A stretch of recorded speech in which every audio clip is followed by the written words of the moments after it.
The marble floor beneath my shoes felt too cold for an August morning. I stood on the 42nd floor of the Lasker building in downtown Chicago, surrounded by polished glass, muted voices, and the soft ticking of an antique wall clock that somehow felt louder than everything else in the room. My name is Daniel, I'm 47 years old, and until that morning I thought I'd finally made it. After being cast out from my own family decades ago, I was back. Dressed in a navy suit and burgundy tie, carrying a sleek black folder with a contract inside worth more money than I'd ever imagined. The Lasker & Sons company, the family business, wanted what I had created. Not because they missed me, not because they forgave me, but because they needed me now. Or rather, they needed my invention. I was the son who disappeared, the one who left after the fight, the one who walked away with nothing but an idea and a name he couldn't use anymore. And now they were offering to bring me back, with a check and a handshake. Stephen, my older brother, was already seated at the head of the long oak table. Same confident smirk, same trimmed hair, same expensive watch that once belonged to our father. There were lawyers on both sides, papers arranged in neat stacks, a tray of untouched coffee cooling in silence. And then, just as I reached for the Mont Blanc pen to sign, the cleaning lady walked in. She pushed a cart quietly, wearing a faded uniform and an old scarf around her head. Her steps were slow, deliberate. No one paid her any attention. No one ever did. Except me. Something about her made me look up. Maybe it was the way she paused near me, or the way her eyes held something heavy, something that didn't belong in that pristine boardroom. She leaned slightly toward me and whispered in a voice like dried leaves, "Check page 14. That was it. 4 words. Then she moved on, disappeared down the hallway like she had never been there. I hesitated. No one else seemed to notice her. Not Stephen, not the lawyers, not the assistant refilling water glasses. Everything continued, as if time had skipped a beat, only for me.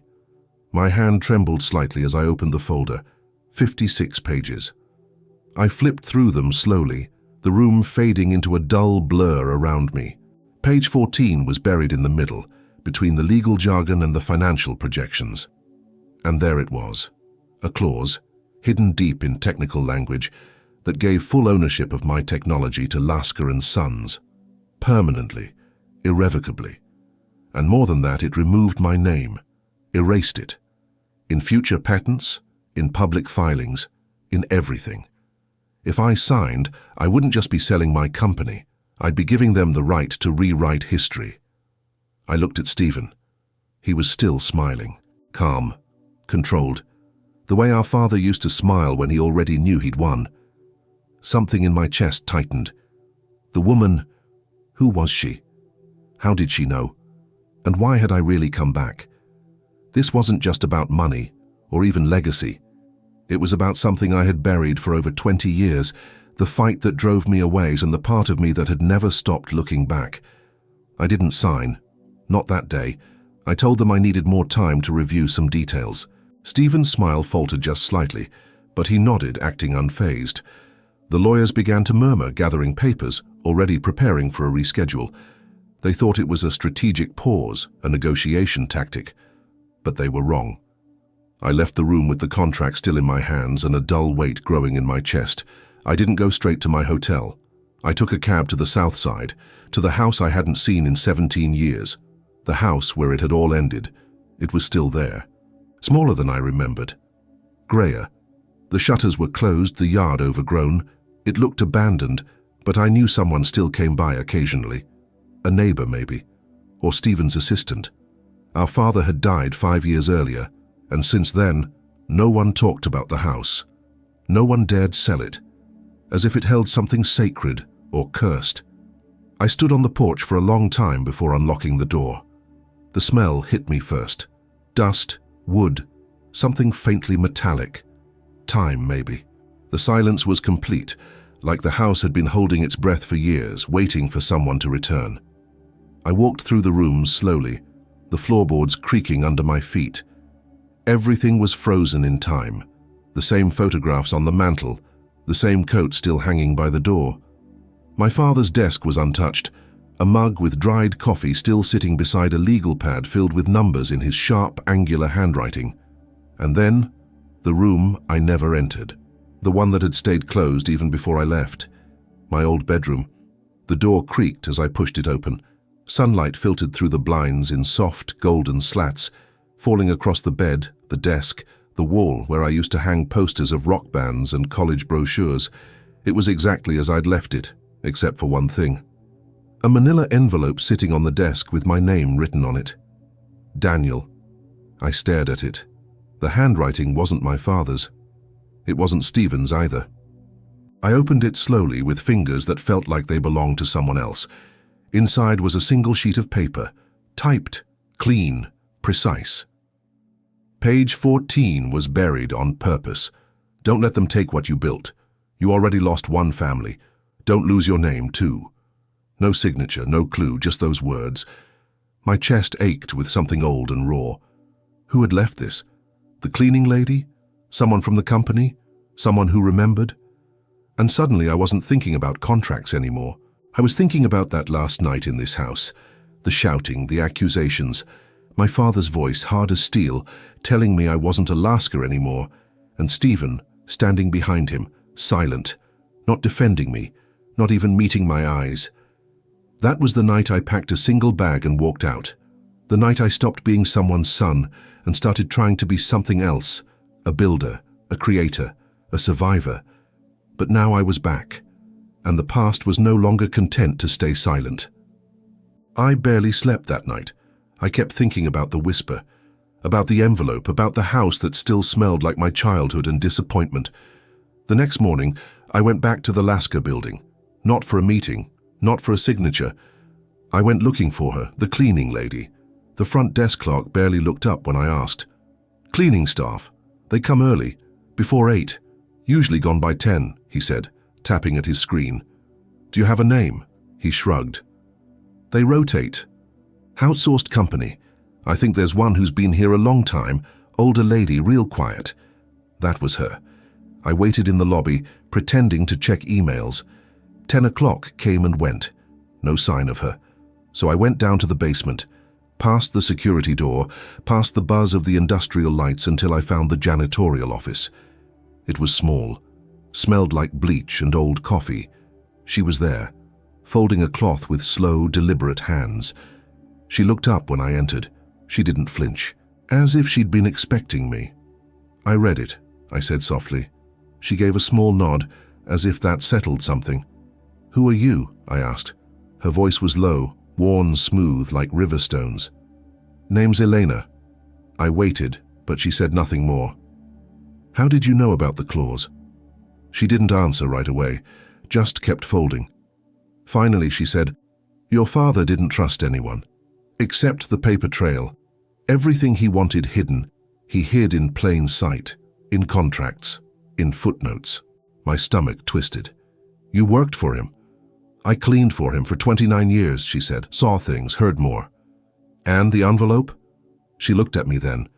Some people forget what they throw away. Some people forget who sees it. It hit me like a slap. She'd been watching. All those years she'd seen the truth that lived behind closed doors, behind smiles, behind family photographs and boardroom lies. Why help me? I asked. Her eyes didn't soften. Because your father used to say you were too soft, but I remember the way you spoke to me when you were a boy. You looked people in the eye. You said thank you. I felt my throat tighten. I saw what they did to you, she added. And I knew you'd come back. I just didn't want you to lose yourself again. We stood there in silence. The hum of the fluorescent lights filled the space where pain used to sit. Thank you, I whispered. She gave a slight nod and turned back to her folding. That night I opened the contract again. This time I read every word, every footnote, every buried clause. My father's fingerprints were still there, years after his death, still controlling everything from the grave. But now I wasn't just reading a document. I was reading the history of what had been taken from me, and I was no longer sure I wanted it back. The next morning, Stephen called. You disappeared, he said. Is everything all right? I could hear the edge in his voice. Not concern, calculation. I needed time, I said. The contract has complications. A pause. Daniel, if this is about the clause on page 14, so you do know about it. He exhaled. It's standard. Protection for the company. You'd still be well compensated. You buried my name, Stephen. You didn't just want the tech. You wanted me gone from the story. Dad wanted... I cut him off. Dad's dead. He was quiet. Maybe he's gone, Stephen said finally, but his wishes are still part of this company. You think it was easy for me picking up the pieces after you left? You didn't pick up anything, I said. You stood behind him and watched me fall. He didn't answer right away. I could hear his breath tight and angry. You always acted like the victim, he said, but you were the one who walked out. You could have stayed, fought, talked to him. To me. I felt something sharp in my chest. You never asked me to stay. He laughed once, bitter. I was 24. You think I had a choice? I wasn't the golden son. You were. The brilliant one, the risk-taker. You think Dad disowned you because you failed. He disowned you because you reminded him of himself. And he hated that. That landed like a punch. I remembered my father's face the night I left. The rage in his eyes, yes, but also the fear. The fear that I might do what he never dared, walk away. I didn't remind him of himself, I said quietly. I reminded him of what he couldn't control. Stephen was silent again. Then he said something I never expected. He wrote you a letter. What? After he got sick, a few weeks before he died, he gave it to me. Asked me to send it. I never did. I felt like the floor tilted beneath me. Why? I don't know. Maybe I didn't want you to come back. Maybe I was afraid you'd take everything. Maybe I was just angry. There it was. The truth we never said. Where is it? In my desk, he said. You want it? Yes. I'll bring it to you, he added. No lawyers, no documents, just me. Tomorrow, I said. 11 a.m. We hung up. I stood at the window of my hotel, watching the city move below. I didn't know what the letter would say. I didn't know if it would heal anything, but I knew I had to read it. Because maybe the deal I came here for wasn't about money after all. Maybe it was about finding the pieces of the father I lost and the brother I never really knew. At exactly 11 the next morning, Stephen arrived at my hotel. No lawyers, no driver, just him, in a dark coat and sunglasses, holding a small, sealed envelope. He looked older than I remembered, more tired around the eyes. I hadn't been this close to him in years, and still, the resemblance between us was impossible to miss. Same jawline, same line between the brows. Different ghosts behind the eyes. He handed me the envelope without a word. It was yellowed at the edges. My name was written in ink across the front, Daniel, in our father's heavy, exact handwriting. Seeing it again made my stomach clench. I sat down at the small table near the window. Stephen stood by the door like he wasn't sure if he should stay. I didn't tell him to leave. I opened the letter with slow fingers, afraid of what it might take from me, or give back. Daniel, if you're reading this, it means I've already failed at saying these things in person. That's my fault. I was never good at the words that mattered. You left because I pushed you out. I told myself it was for the business, for the family's name, but the truth is uglier. I was afraid of what you would become and of how much you were already becoming it. You challenged me. You questioned things I built with blood and control. And when I couldn't control you, I punished you. I called it discipline. I told myself you were reckless.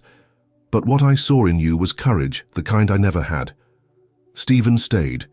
He learned to keep his head down. But you walked out.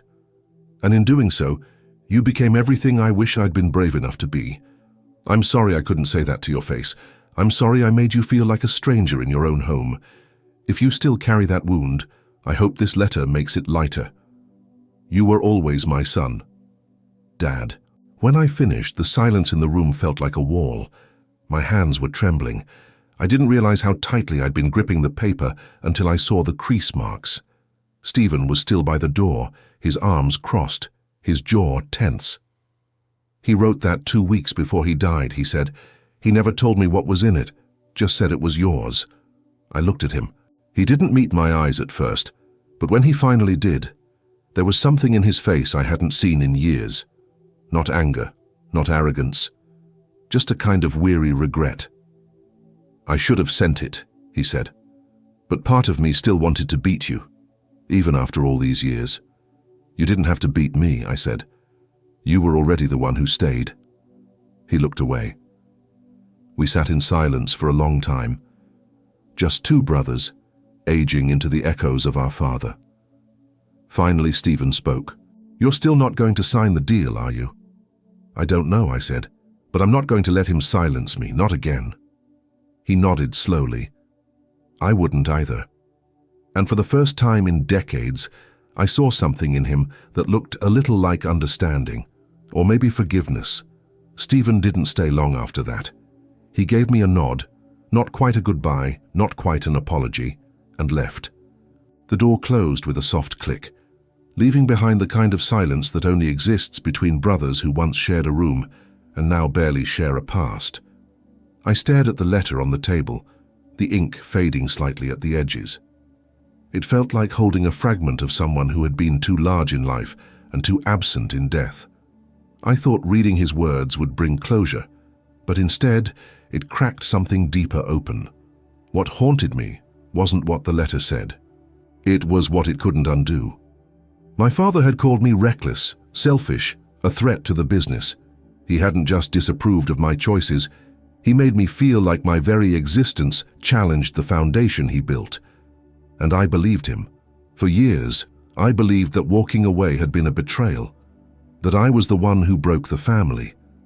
But now, reading his apology, his confession, I realized something more devastating. He had known I was right to leave. He just couldn't admit it until he was dying. The letter didn't absolve him, but it made him human, and that was somehow worse. I stepped outside the hotel, needing air, needing space.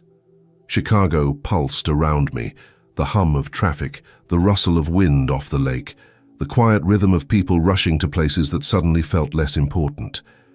I ended up walking for over an hour, no direction, no plan. I passed the Lasker building, looked up at it.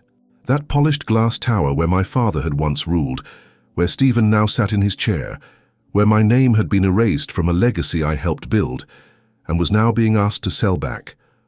I thought of Eleanor, of her whisper, of the years she spent watching from the shadows. What had she seen that I hadn't?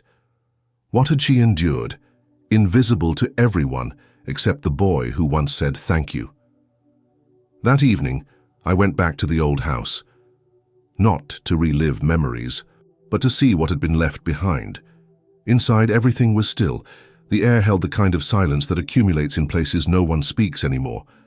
I walked past the photos on the hallway wall, the same family portraits we used for holiday cards, smiling, framed lies. My father in the center, Stephen on one side, me on the other. I stopped at the fireplace. There, in a small wooden box on the mantel, was my father's watch, the one he wore every day. The one I used to play with as a kid when he wasn't looking. I opened the box, picked it up. The back was engraved. To Henry, time proves the man. I turned it over, held it in my palm. It wasn't mine, but it felt like it was asking to be passed on. And that's when I realized this story wasn't just about my father, or Stephen, or even the deal. It was about whether I could return to the family that had pushed me out, and decide on my own terms if I still wanted to belong. The next day, Stephen called again. Not about the deal, not about the lawyers. He asked if I wanted to come to dinner. His voice was different, hesitant, almost careful, like he was afraid I'd say no. And maybe part of me wanted to. But I didn't. Because even after everything, I still needed to know what lived behind his silence all those years. What he had swallowed to stay while I had left. He picked a quiet restaurant on the north side. Not our usual kind of place, no white tablecloths, no polished cutlery, just dim lighting, worn booths, and the kind of silence that invited real conversation. When I arrived, he was already seated, no tie, a whiskey in front of him, half gone. "You came," he said, as if he didn't quite believe it. I did. We sat there for a moment, not speaking, just two men pretending to be strangers with the same blood in their veins. The waiter came and went. I ordered something I wouldn't eat. We both knew the food didn't matter. He finally broke the silence. "Do you ever think about Mom?" I looked up. It caught me off guard. We never talked about her. Not after she left. Not after the cancer took her 2 years later. Our father had made sure of that. Her name was erased from the household the same way mine would be years later. "All the time," I said. He nodded, staring at his drink. "She used to sit at the edge of my bed," he said, "read to me, even when Dad said I was too old." I remembered that too. Her voice, soft, steady, the only part of the house that felt warm. "I think she knew," I said, "that the house was breaking. She stayed anyway. Maybe she thought we'd stay safe if she did." Stephen looked at me then. His eyes were darker than mine, heavier. "We weren't." "No, we weren't." The waiter brought our plates. Neither of us touched them. "You know," Stephen said, "he told me he regretted pushing you out, but he never apologized. Not to your face. Not to me either. He just left it in that letter, like that was enough." "It wasn't," I said. He nodded. "I wanted to hate you, Dan, after you left. It was easier than admitting I was jealous."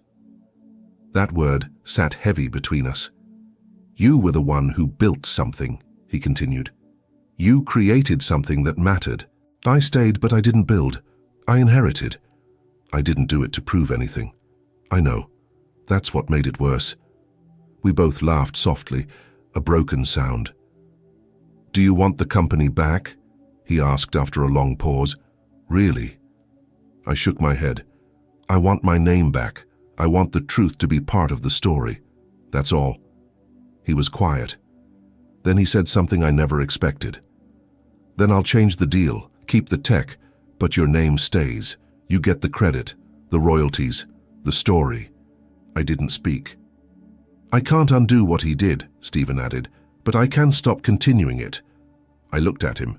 For the first time in a long time, I saw my brother, not the CEO, not the heir, but the boy who used to sleep in the bunk below mine and whisper stories after dark. "All right," I said, "then let's start there." Not a full reconciliation, but a beginning. The following morning, I returned to the Lasker building, not for a signature, not for lawyers. This time I asked to visit the archives. The request confused the receptionist. No one ever asked to go down there. It was a dusty basement storage area used mostly by the legal department, but after a quick call, Stephen gave his permission. The elevator opened with a rusty groan. I stepped into a corridor lined with locked cabinets and metal shelving. The lights flickered overhead, casting long shadows against the concrete walls. An assistant escorted me to a back room, where the oldest documents were stored. Annual reports, minutes from board meetings, memos from a time when everything was typed on paper and stamped with real ink. I was looking for one file in particular, the original proposal for my software prototype, the first version I'd ever shown to our father, years before the fallout. It took over an hour of sifting, the assistant long gone, before I found it. A thin blue folder marked Experimental Proposal, 2003. My handwriting on the cover. Inside, diagrams, notes, projections, even a letter of endorsement from one of our early advisors, a man who vanished from the company not long after I did. Taped to the last page was a short memo, typed, dated. Recommend full removal of Daniel Lasker's name from public documents going forward. Technology should be presented as in-house innovation under Stephen Lasker's oversight. Per Henry Lasker's instruction. No signature, just a typed line with all the power of a closed door. I stared at it for a long time, not because I didn't expect it, but because seeing it in writing stripped away all doubt. It hadn't been a misunderstanding. It hadn't been a protective business move. It had been erasure, intentional, systematic. And my brother had known. Or maybe he hadn't. Not all of it. As I walked back to the elevator, I passed Elena. She was wiping down a doorframe, her movements slow and deliberate, the same way they'd been every time I'd seen her. She looked up at me and I stopped. You knew, I said quietly. Back then, when they buried my name. She nodded once. I saw the memo, she said. They left it on the copier. Thought no one would notice, but someone always notices. I swallowed hard. Why didn't you tell me then? She looked at me, not with pity, but with the kind of sorrow that lives inside people who have seen too much and said too little. Because back then, she said, you wouldn't have believed me. You still needed their love. That hit deeper than I expected. She was right. At 25, I was still trying to prove myself worthy of the father who only saw weakness in me, still hoping my brother would one day speak up. I had left, but part of me never stopped trying to come back. Now I didn't need their love. I needed the truth. And I had it. 2 days later, I returned to the 42nd floor, to the same boardroom where it all began, the same gleaming marble floor, the same sweeping view of Chicago through the floor-to-ceiling windows, but everything felt smaller this time. Stephen was already there, seated at the head of the table again. Only now, he didn't look like a man prepared to win. He looked like a man waiting to let something go. There were no lawyers in the room, just the two of us, and a new version of the contract sitting between us. I made the changes, he said, sliding it toward me. I opened the folder slowly. He had kept his word. My name was there, restored in the company's communications, listed as the original creator of the software, entitled to royalties and recognition. The clause on page 14 was gone. I also spoke to the board, he said. Told them the truth. They weren't thrilled. I raised an eyebrow. You admitted Dad buried me? I told them the company did wrong, he said, that we owe you more than money. We owe you a name, and names matter. A long pause passed between us. I looked at him. Why now? He shrugged. Because you didn't come here to fight. You came here to heal something. And I realized, maybe I wanted that too. I stared at the contract. Do you want me to sign? I asked. Stephen gave a tired smile. I want you to decide for yourself, not for Dad, not for revenge, just for you. I closed the folder, left it untouched. Let's take a walk, I said. We left the building and stepped out into the city. The summer air was heavy but soft, and the sidewalk buzzed with people, lives moving in every direction, none of them looking back. We walked in silence for blocks, until finally, Stephen said, You remember that night you left? Every minute of it. I stood by the door, he said. He told me not to stop you. I wanted to, but I didn't. Why not? Because I thought you'd come back when things cooled down. I didn't think it would be forever. I nodded slowly. I thought the same. And when you didn't, he added, I made peace with it by telling myself you'd moved on, that you were better off. But that was just a story I told myself to not feel guilty. I stopped walking, turned to him. I was angry for a long time, I said, but I think I understand now. We were both trying to survive him. You just stayed, I ran. He looked at me, his eyes rimmed with something unspoken. Maybe both of us were right, he said. Maybe both of us were wrong, I replied. We stood there in the middle of a sidewalk, two men trying to remember what it meant to be brothers. Do you forgive him? He asked suddenly. I took a breath. The question hung there like fog. I don't know, I said, but I think I'm ready to stop letting him decide who I am. Stephen nodded, and for the first time I believed we were both telling the truth. That night I returned to the house one last time. I knew I wouldn't go back again. I just needed to stand in those rooms, to feel what was left before I let it all go. The street was quiet, the porch light still broken. I unlocked the door, stepped inside, and stood there in the dark for a moment, listening to the echo of a family that no longer lived there. I walked down the hallway, fingers brushing the wall where my height had been marked in pencil, tiny notches with dates beside them, most of them faded. My father had stopped marking them the year I turned 15. After that, I guess he figured I'd grown enough. In the living room I noticed something I hadn't before, a wooden chest beneath the stairs, old, with rusted hinges. I lifted the lid. Inside were albums, dozens of them. Family photos, school events, birthdays. I flipped through them, expecting to see more proof of my erasure. But I was there.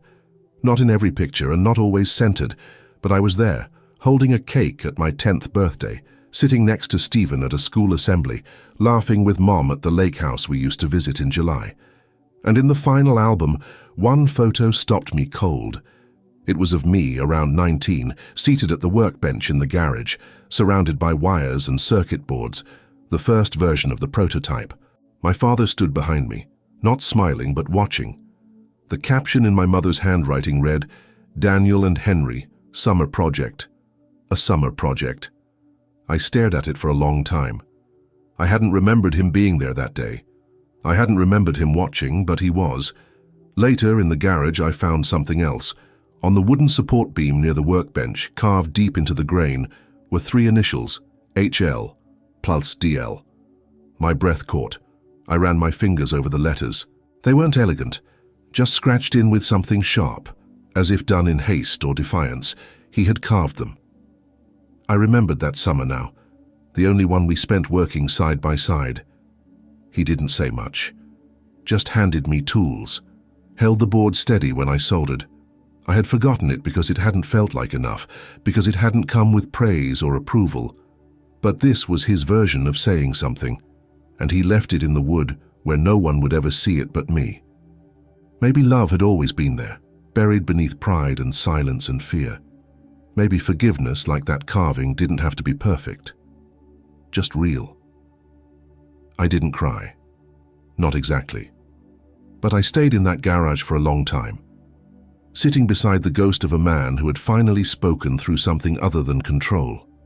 When I left the house, I didn't take anything but the letter, and I didn't look back. When I returned to the Lasker building the next day, I wasn't carrying a contract. I carried something else. The letter, the photograph, and a copy of that old memo, the one that tried to erase me.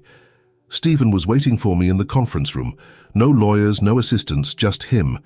He stood when I entered, then noticed the papers in my hand. "I'm not here to negotiate," I said. He nodded. I figured. I laid the 3 documents on the table. First, the memo, then the photo, then the letter. He looked at them without touching anything. I could see something shift in his expression when he saw the photo, a flicker of recognition or maybe memory.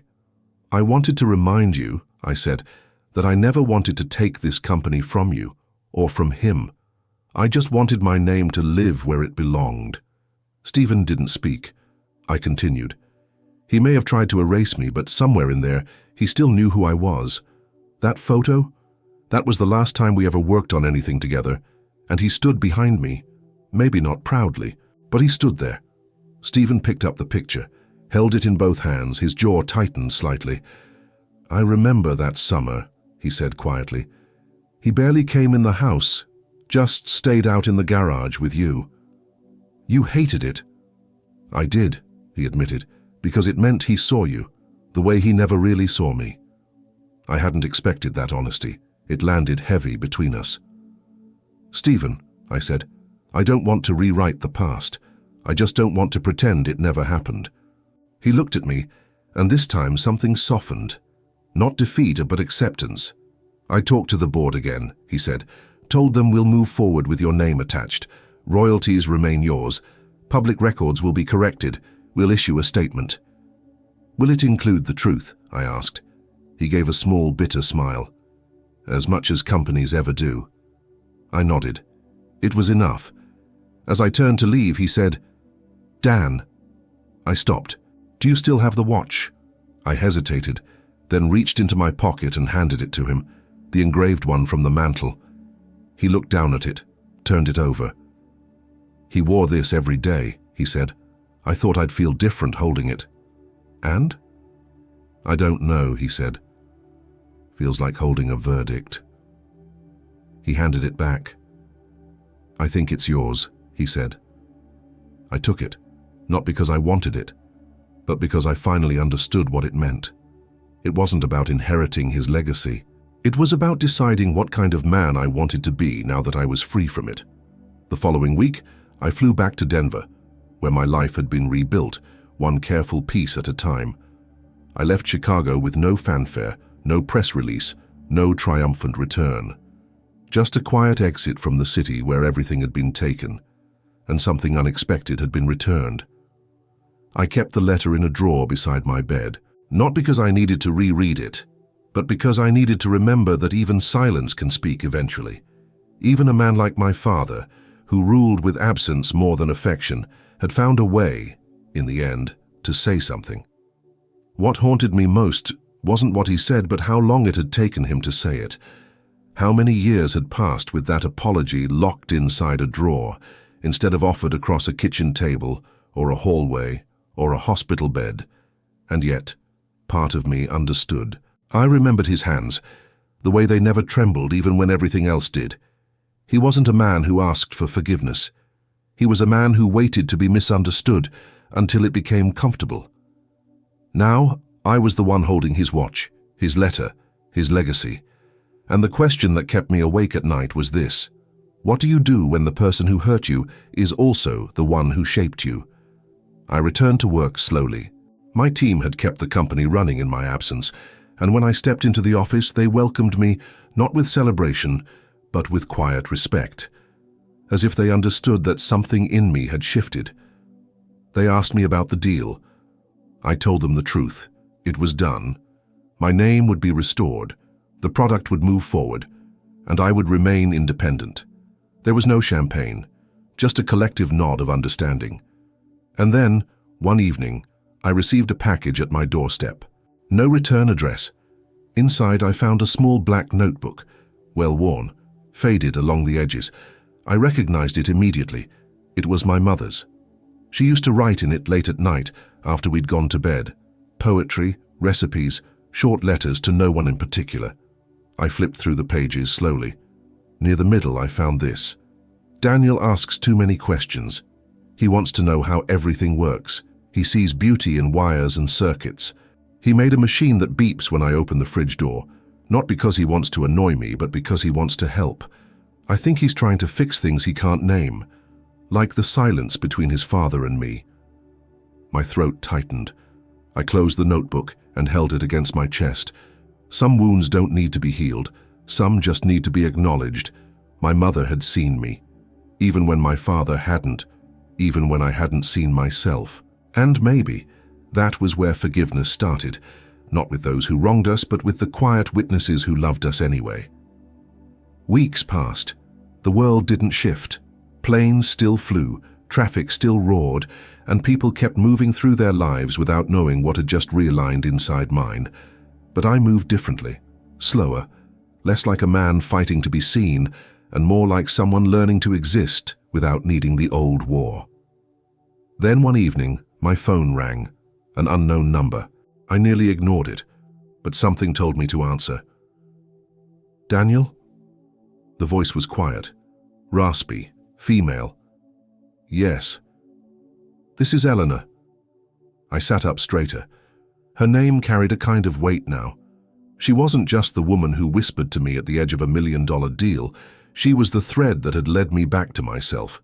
I just wanted to tell you something, she said. I'm retiring next week. Oh, I said.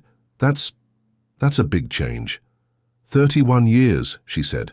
It's time. There was a pause.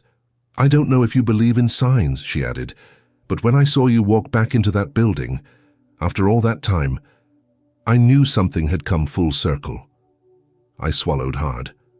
I don't believe in signs, but I believe in people who see things the rest of us miss. She laughed softly. You were a good boy. You didn't let them turn you hard. That matters. I didn't know what to say, so I said the only thing that felt right. Thank you. She was quiet for a moment. Before I go, she said, there's something else. There's a photograph in the old employee lounge. It's taped behind a filing cabinet. One of the few pictures your father ever took of the staff. He's in it. So am I. And so are you. You were maybe 9, holding a broom bigger than your body. I smiled. I remember that. I don't think he ever meant to capture it, she said, but it's there, and he never took it down, not even after you left. The image sat in my mind like a memory finally allowed to surface. I'll find it, I said. Do, she whispered. Sometimes the truth hides in the things no one thinks to look at. We said goodbye. I sat for a long time after that call, listening to the silence. It didn't hurt the way it used to. It didn't feel like punishment.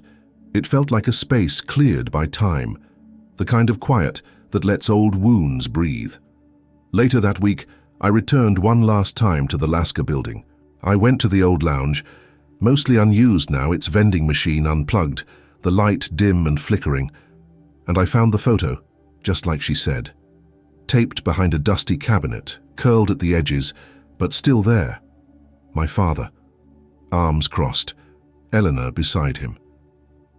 And me, small, smiling, unaware that the world I was born into would one day try to erase me.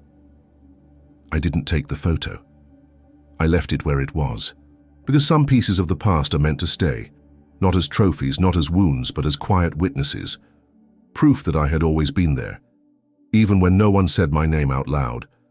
That autumn, I flew back to Chicago one last time, not for business, not for family, for a funeral. Elena passed away peacefully in her sleep, just 2 months into retirement. There was no formal service, no long guest list, just a handful of people who remembered her, a neighbor, a few co-workers, and me. I didn't sit in the front row, I didn't speak. I simply stood at the back of the chapel, holding a small white lily, listening as someone read a short biography that barely scratched the surface of who she had been. They didn't mention what she did for me, how she had seen what others ignored, how her whisper had changed everything. After the service, I walked alone through Lincoln Cemetery, autumn leaves crunching beneath my shoes. The sky was the color of soft ash, and the wind carried that familiar edge of cold. I stopped at her grave, modest, with a small temporary plaque. Her full name etched in brass, Elena Duarte, 1949 to 2025. I crouched beside it, placed the lily down gently. I never said goodbye to my mother properly, I whispered, or my father. But I won't make that mistake with you. I paused. You saved me, not just from a bad deal.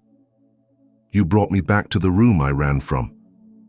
And I'm still learning how to be in it. The wind answered with a quiet rustle through the trees. As I stood to leave, I took one last look at her name. There's a kind of power in the people who walk quietly beside our lives. They don't take credit. They don't ask for recognition, but they are the ones who hold the fabric together. And when they're gone, you realize just how much of your story they were carrying. Later that day, I visited the Lasker building for the final time. Not the boardroom, not the archives, the lobby. I sat on one of the long benches across from the elevators, watching people come and go, hustling, whispering, laughing into phones. And then I saw it. A plaque, newly installed by the service elevators. I walked over, heart catching in my chest, in memory of Elena Duarte, who walked these halls with quiet strength. For 31 years she saw everything and chose kindness anyway. No company logo, no branding, just her name. Stephen had done it, and I didn't need to ask why. Sometimes forgiveness doesn't need to be spoken.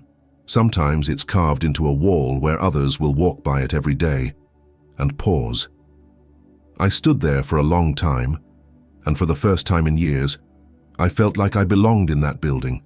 Not as a founder, not as a brother, not as a son, but as myself. I didn't sign the deal, not in the end. Stephen kept his promise. My name was restored. The credits corrected, the royalties arranged, but the contract that would have sold it all disappeared into a drawer we both agreed could stay closed. Because some things shouldn't be bought, and some things once returned are better left untouched. Back in Denver, life resumed in its quiet, deliberate rhythm. The office buzzed with its own kind of peace. I took longer lunches, answered fewer emails, found myself watching the light change through the windows in ways I hadn't noticed before. I started volunteering at a local program that taught kids about engineering, little ones, wide-eyed and fearless, asking the kinds of questions I used to ask. One of them, a girl named Hannah, built a tiny sensor that beeped every time someone opened the refrigerator. I almost laughed when I saw it. When I asked her why she made it, she said, "So my mom stops pretending she's not eating ice cream at night." I thought of my mother, her handwriting in that old notebook. He's trying to fix things he can't name. A few days later, I went back to the drawer beside my bed and opened it. The letter was still there, still folded. I didn't read it again. Instead, I took the envelope and wrote something on the back. Just one sentence. I forgive you. Then I sealed it, walked outside and burned it in the small metal dish I keep on the patio for matches and old receipts. The flame was quiet, steady. It didn't roar or rise dramatically. It just did its work and went out. And I felt lighter. Not clean, not pure, but lighter. Forgiveness isn't a prize for the other person. It's what you carry with you when you stop trying to make the past change its mind. I still wear the watch sometimes. Not because it belonged to my father, but because it reminds me that time is sharp, unforgiving and finite, but also that it moves forward, always. And somewhere in that forward motion, we find the space to breathe again, to name ourselves, to build what remains. If this story touched something in you, tell us in the comments. What would you have done if you were in Daniel's place? Have you ever carried the weight of a silence that was never broken? We read every comment, and your story might be the one someone else needs to read today. Share this video with someone who needs to hear it. Subscribe to the channel so you don't miss the next story. And if you're ready for another powerful journey, click on the video that's about to appear on your screen. It might just change the way you see forgiveness.